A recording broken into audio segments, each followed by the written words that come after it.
మరి chef special రొయ్యల కుర్మా. రొయ్యల కుర్మానా? రొయ్యల కూర తెలుసు, రొయ్యల కుర్మా కూడా ఉందా? కొబ్బరి పాలు వేసుకొని చేసుకోవచ్చు, తురిమి వేసుకొని చేసుకోవచ్చు. ఓకే, రొయ్యల కుర్మా దేని కాంబినేషన్ కో? మీకు కుర్మా మళ్ళీ చపాతీలు చేసుకొని తినొచ్చు, పరాటాస్, రోటీస్ తోటి, పుల్కాస్ తోటి. So interesting. సో రొయ్యల కుర్మా. ఓకే, రొయ్యల కుర్మా. మరి దానికి కావాల్సిన పదార్థాలు ఏమిటో చూద్దామా? రొయ్యల కుర్మా తయారీకి కావాల్సిన పదార్థాలు: రొయ్యలు 1/2 కిలో, తరిగిన ఉల్లిపాయ 1, పచ్చిమిర్చి పేస్ట్ 1 టీ స్పూన్, అల్లం వెల్లుల్లి పేస్ట్ 1 టీ స్పూన్, ఉప్పు తగినంత, పోపు దినుసులు 1 టీ స్పూన్, పసుపు చిటికెడు, కొబ్బరి పేస్ట్ 1 కప్పు, పెరుగు 2 టేబుల్ స్పూన్లు, మసాలా దినుసులు కొద్దిగా, కొత్తిమీర పుదీనా పేస్ట్ 1/2 కప్పు, కొత్తిమీర కొద్దిగా, నూనె 3 టేబుల్ స్పూన్లు. కావాల్సిన పదార్థాలు చూసారు కదా, స్టార్ట్ చేసేద్దామండి. ఓకే, ఇక్కడ 2 గ్రీన్లు ఉన్నాయి. ఒకటి పేస్ట్, ఇంకొకటి పేస్ట్. గ్రీన్ చిల్లీ పేస్ట్, ఇది కొరియాండర్ అండ్ మెంట్ అంటే పుదీనా కొత్తిమీర 2 పేస్ట్ చేసుకుంటారు. ఇప్పుడు ఎంత తృప్తిగా హాయిగా ఉందో తెలుసా? 2 లేకపోతే 2 గ్రీన్లు ఏంటో తెలుసుకోవాలని.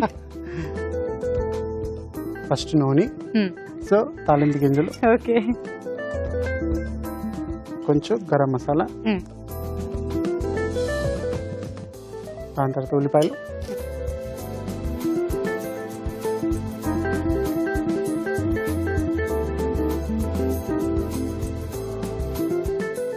మీరు మధ్య ఎందుకు రావు గారు ఇలా అనట్లేదు? చేద్దామండి, అంటే మీ ఫ్యాన్స్ ఉన్నారు కదా అలా. ఓహో, అందుకని కొంచెం సాల్ట్ వేసుకుందాం. ఓకే,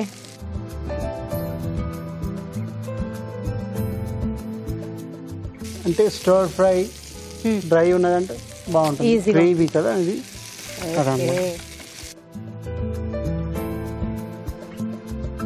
ఇప్పుడు అల్లం వెల్లుల్లి పేస్ట్,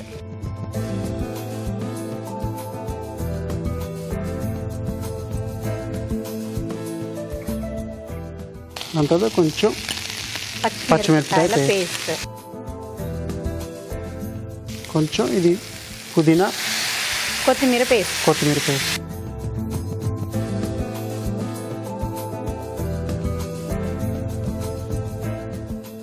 దాని తర్వాత కొబ్బరి పేస్ట్.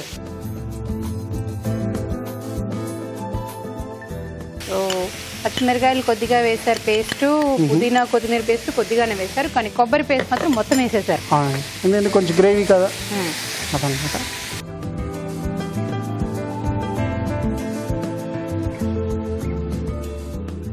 అది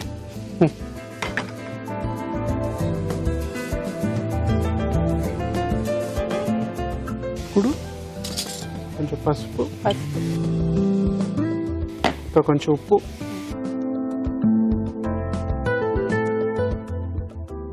ఉప్పు వేశారు. ఇప్పుడు నీళ్లు కావాలి, కొంచెం నీళ్ళు పోయండి.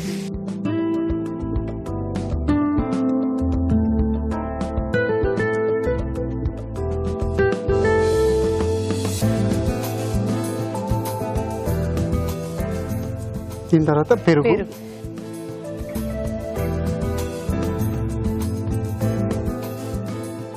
So food gravy almost ready అన్నమాట.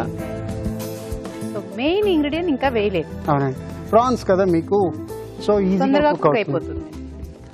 లేకపోతే మీరు ఫస్టే కుక్ చేస్తే ఏమంటే ప్రాన్స్ చాలా గట్టిగా అయిపోతుంది, లైక్ ఎలాస్టిక్ రబ్బర్ లాగా ఉంటుంది అనమాట. సో అది ప్రాన్స్ చాలా సెన్సిటివ్ గా ఉంటాయి అనుకున్నాను కదా. మీరు ఓవర్ కుక్ చేస్తే మీకు ఎప్పుడు చాలా గట్టిగా ఉంటుంది.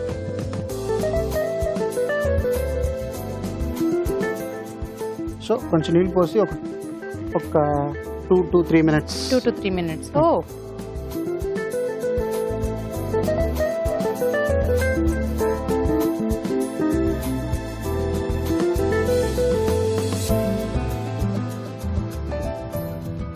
Close the lid. Okay, so ఇది కాసేపు ఉడకనిద్దాం. ఓకే ఓకే ఓకే, ఇప్పుడు మీకోసం ఒక మంచి చిట్కా. కొంతమంది తిన్న ఆహారం అరక్క అజీర్తితో బాధపడుతూ ఉంటారు, గ్యాస్ ట్రబుల్ సమస్య వేధిస్తూ ఉంటుంది. ఇలాంటప్పుడు ఉపశమనం కోసం ఈ చిట్కా ఫాలో అవ్వండి. తాజా అల్లం ముక్కను తీసుకుని కొద్దిగా నిమ్మరసంలో ముంచుకుని భోజనం చేసిన తర్వాత కనుక తీసుకుంటూ ఉన్నట్లయితే ఈ అజీర్తి బాధలు, ఎసిడిటీ ప్రాబ్లమ్స్, గ్యాస్ ట్రబుల్ ఇవన్నీ కూడా తగ్గుతాయి. సో చిట్కా చూసారు కదా రావు గారు. చూడండి ఎంత త్వరగా కుక్ అయిపోయిందో. ఫ్లేవర్ కూడా వస్తుందా మీకు? నాకైతే కొబ్బరి అన్నం చేసుకొని అందులో ఇది వేసుకొని తినాలనిపిస్తుంది. అది కొబ్బరి ప్లెయిన్ రైస్ లో కూడా బాగుంటుందండి. మూత మూసేయం కదా, సో ఇంకా కొంచెం నీళ్ళు వాటర్ యాడ్ అయిందా? మీరు కొంచెం ధారాళ మనసు కదా, కొంచెం ఎక్కువ నీళ్ళు పోసారు అన్నమాట. మీరు చెప్పలేదు రావు గారు, ఆపమంటే ఆపేసేదాన్ని. అన్నా నా మీద తోసేసారు, అదో వంక ఇదో వంక. రొయ్యల్లో నీరు ఉంటుంది, అది దిగింది. అది రైట్, మీరు కూడా కొంచెం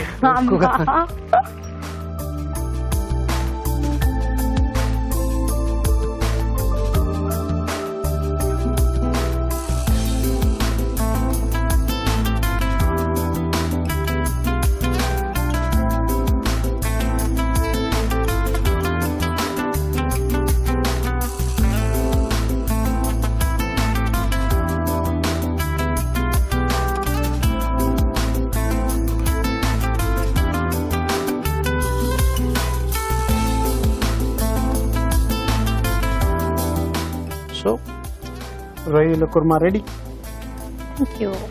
రొయ్యల కుర్మా రెడీ. మరి దీన్ని టేస్ట్ చూసే ముందు దీని తయారీ విధానం ఎలాగో మరొకసారి చూద్దామా. రొయ్యల కుర్మా తయారీ విధానం: ఒక పాన్ లో నూనె వేసి పోపు దినుసులు, మసాలా దినుసులు, ఉల్లిపాయ ముక్కలు, అల్లం వెల్లుల్లి పేస్ట్, పచ్చిమిర్చి పేస్ట్ వేసి వేయించాలి. దీనిలో కొత్తిమీర, పుదీనా పేస్ట్, కొబ్బరి పేస్ట్, పసుపు, ఉప్పు వేసి వేగనివ్వాలి. తర్వాత పెరుగు, రొయ్యలు వేసి ఉడకనివ్వాలి. ఆపై కొత్తిమీరతో గార్నిష్ చేసి సర్వ్ చేసుకుంటే రొయ్యల కుర్మా రెడీ.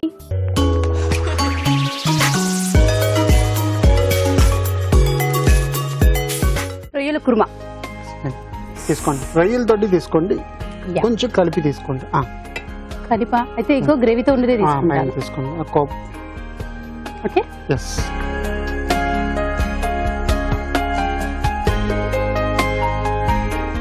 ఆ లవంగా మీరు ఏదైతే మసాలా దినుసులు వేస్తారో, మీరు కుర్మాతో తినమన్నారు కదా, ఆ ఘాటు రొయ్యలు నిజంగా అదంతా తగులుతూ ఉంది. ప్లస్ ప్రాన్స్ చూడండి, కరెక్ట్ గా రొయ్యలు కరెక్ట్ గా కుక్ అయింది చూడండి. అవును, అంటే సాఫ్ట్ గా ఎక్కువ, లేకపోతే మీరు నవలాలి. లేట్ గా వేసినా లేటెస్ట్ గా కుక్ అయిపోయేవి. మీరు అన్నట్టుగా రైస్ తో కాంబినేషన్ బాగుంటుంది కదా. ఈవెన్ పుల్కా చపాతీ చపాతీస్ కూడా. సో కుర్మా కాబట్టి డెఫినెట్ గా వాటితో కూడా బాగుండొచ్చు. బాగుంటుంది. Okay, thank you so much. Thank you అండి.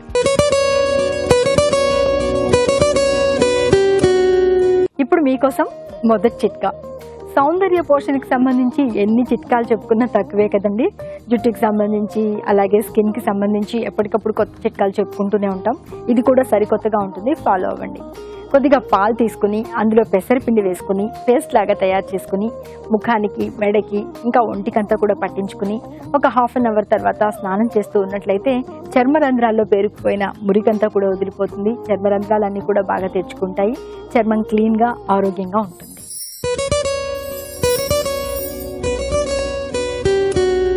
ఇప్పుడు మీకోసం ఇంకో చిట్కా. కొద్దిగా నిమ్మరసం, కొద్దిగా తేనె, ఇవి రెండు కూడా సమపాళ్లలో తీసుకుని బాగా మిక్స్ చేసుకుని పెదవుల మీద మృదువుగా మర్దన చేసుకుంటూ ఉన్నట్లయితే పెదవుల మీద ఉన్నటువంటి నలుపంతా కూడా పోతుంది. పెదవులు పొడిబారడం, ఎండిపోవడం, చిట్లిపోవడం అనే సమస్య తగ్గుతుంది.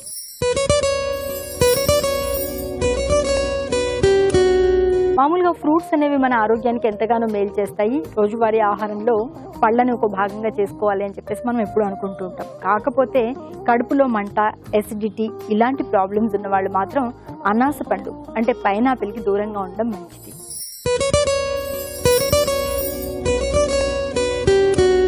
మొటిమలు ఎక్కువగా ఉన్నట్లయితే లవంగాల్ని కొద్దిగా వేయించుకుని పొడి చేసి పెట్టుకోవాలి.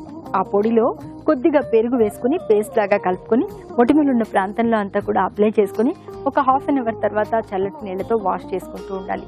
ఇలా వారంలో 2-3 సార్లు కనుక చేస్తూ ఉన్నట్లయితే మొటిమల బెడద చాలా వరకు తగ్గిపోతుంది.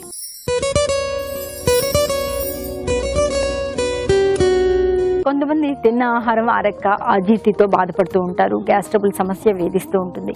ఇలాంటప్పుడు ఉపశమనం కోసం ఈ చిట్కా ఫాలో అవ్వండి. తాజా అల్లం ముక్కను తీసుకుని కొద్దిగా నిమ్మరసంలో ముంచుకుని భోజనం చేసిన తర్వాత కనుక తీసుకుంటూ ఉన్నట్లయితే ఈ అజీర్తి బాధలు, ఎసిడిటీ ప్రాబ్లమ్స్, గ్యాస్ ట్రబుల్ ఇవన్నీ కూడా తగ్గుతాయి.